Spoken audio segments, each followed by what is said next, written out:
Just recently, a couple of my guys took care of completely revitalizing this floor, and it was somewhat of a textbook approach to improving the look of your garage floor. The first and most obvious step is removing everything from the floor itself. So this is really best done in conjunction with a cleaning day, or better yet, before you ever even move into the house. We found an epoxy coating kit at the home center that's designed just for garages, but doesn't work very well if you apply it over other sealers. So if you think your floor may have been sealed before, test it with water and see if the water beads up. Now, after a good sweeping, you'll need to remove any residue from oil spots. Unless they're brand new, most all garage floors have at least one or two of these. Mineral spirits and a stiff brush work well to loosen up the goo on the surface so you can soak up the oil with a rag or paper towels. In order for the epoxy to bond properly, the floor must be completely clean. So this manufacturer provides a mildly acidic cleaner in their kit, which you mix with water to prep the floor. Because it is acidic, a long-handled scrub brush is a good idea. Then you rinse the entire floor down thoroughly with clean water.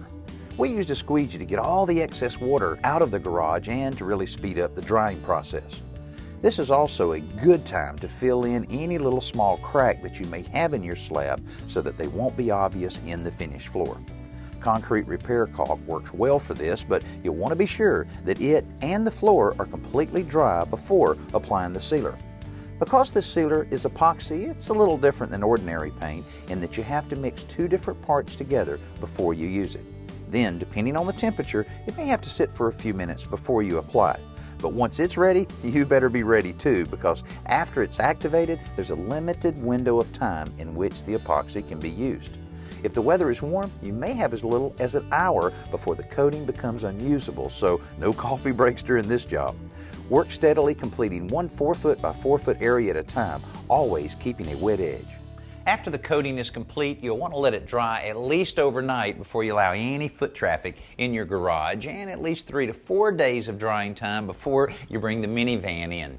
Now, the big advantage of sealing a garage floor is it makes it so much easier to keep clean. When you break out the broom, it just sweeps a whole lot easier. And this particular coating had a little bag of confetti in it that we were able to sprinkle over the top of the finished coating, and it gives it a nice finished appearance, and it'll really hide the dirt.